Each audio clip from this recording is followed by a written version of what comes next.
Let's begin exploring some of the built-in modules from Node. Right now, I'm on the official Node documentation page. Here, you'll find information about using Node to its fullest. On the sidebar, you'll find a list of modules that come with Node by default. I want you to click on Utilities. The Utilities module is a pretty simple one. It provides you with methods that can help you with string manipulation and so much more. If you scroll down, you'll see a basic example. You'll notice that Node recommends you use const instead of var. This is a brand new JavaScript feature that I don't expect you to know. In the next couple of lectures, we'll definitely explore some of the new features available in JavaScript. For now, we're going to keep things simple. We are going to continue using var instead of const. Don't worry, you won't experience any problems by using var instead of const.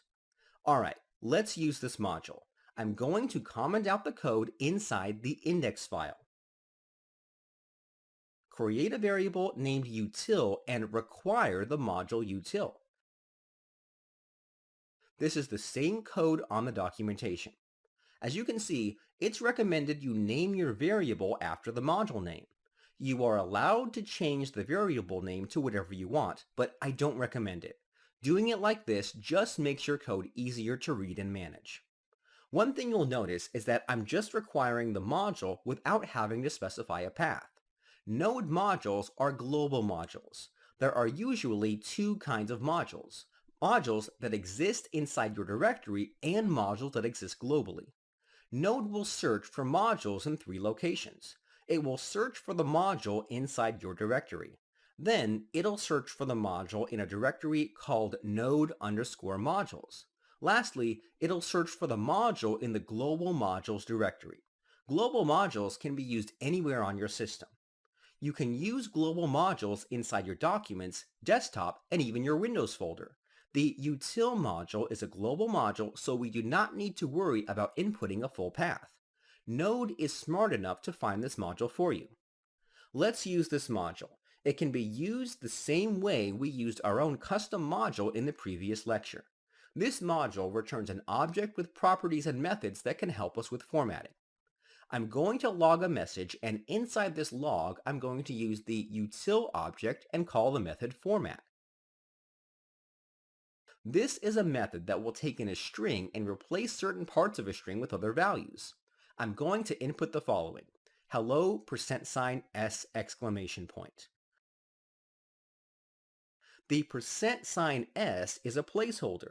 You should be familiar with this concept. It works similar to the string replace PHP function. The $s can be replaced with any value you want. The second parameter to this method is the word world. I'm going to run this now using the node index command.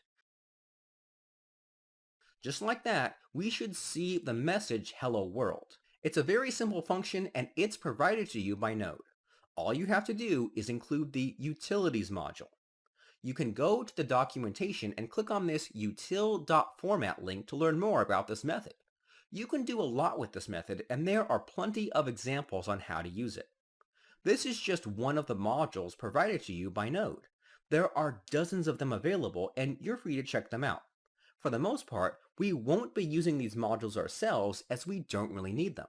However, the library we do plan on using will use these modules along with third-party modules. Let's explore how to use third-party modules now. In the resource section of this lecture, I provide a link to a site called NPM. NPM is short for Node Package Manager. This is the official site for Node modules. Here, you'll find modules where users can upload their own modules and make it available for others to use and download. Let's search for a module called HAPI. This is a module that provides a framework for building websites and single-page apps. It's one of my favorite frameworks along with Adonis.js for building websites using Node. Installing a module is pretty easy. On the right sidebar, you'll see npm provides this command that you can input to install it. Let's use this command now. Type in npm install HAPI. The npm command is created for you by Node when you installed it. Actually, let's use the npm command by itself and see what we get. As you can see, we get a list of subcommands you can use with this command and some additional information about this command. Commands are allowed to have subcommands. The reason for this is because it makes it easier to manage so many commands. The npm command is a way for you to communicate with the npm site. One of the subcommands you can use is the install command, which will download any module you want from the npm site. The module I want to install is called HAPI, so we pass in the npm install HAPI command. Run this command. This may take a while for some of you. You'll see that Node outputted some messages about the installation. For the most part, you don't have to worry about this. You may see some errors, but we can safely ignore those for now. Once the installation is a success, you'll find that Node creates this folder called node_modules. By default, all modules that are created by a third-party vendor will be stored inside this folder. You can open this folder and you'll find another folder called HAPI. Just like that, we've installed another module. So you may be wondering, why use the npm command instead of just downloading the module ourselves? Well, the npm does a lot behind the scenes that takes care of setting all this up for you. At first glance, it's not really visible until you start using modules that are more complex than HAPI. Let me show you what I mean. In the resource section of this lecture, I provide a link to a framework called Express. Express is a framework that makes it easy to create websites and single-page apps just like Happy. It is currently the most popular framework available, used by many developers around the world. It's considered an industry standard. If you take a closer look, you'll find this command that installs Express. You'll also see that there's this additional text, --save. We won't be using this. I promised in a future lecture we will go over what this does, but for now, I'm going to keep things simple. Inside the command line, I want you to input the command npm install express. This will install Express for you. It may take a while. After installing Express, I want you to take a look at the node_modules folder again. Right away, you'll notice a whole lot of other modules were installed besides Express. But why? Well, let's open the Express folder for a moment. Inside this folder, you'll find a file called package.json. We haven't gone over what this file is yet, but we can ignore a lot of it. This is just a file that contains settings related to a module. I want you to scroll down until you find a property called dependencies. This property allows the developer to specify if the module requires other modules to work. Just like in our previous examples, we required certain modules to make our code work the way we wanted it to. This same concept can also apply to other third-party modules.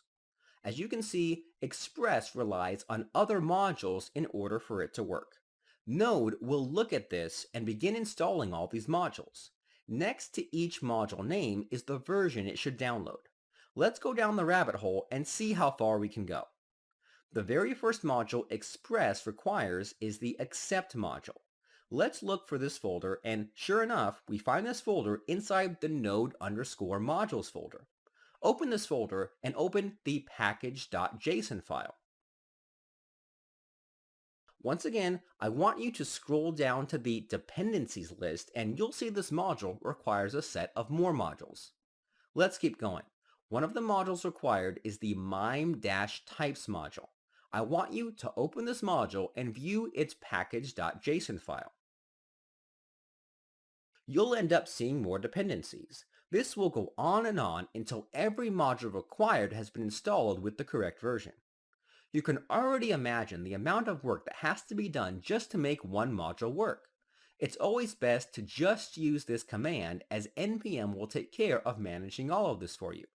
Now that we have Express and Happy installed, we can use it just like any other module. Inside the index file, create a variable named Happy and require the Happy module. You can now use the Happy module however you like. It's that simple. I won't be going over how to use this module as it's not required to learn it. I just wanted to show you how to install third-party modules. I'm going to delete the node_modules folder as we don't need to use any of this code for our project. That does it for modules. There's a lot more we can talk about, but we don't need to go that far. We don't need to create our own servers or worry about processing data. We have PHP, Apache, and WordPress to do that for us. The reason we had to learn Node is that so we can use some of the tools that will help us with creating Gutenberg blocks. In the next lecture, we'll explore one of these tools, which is called Webpack.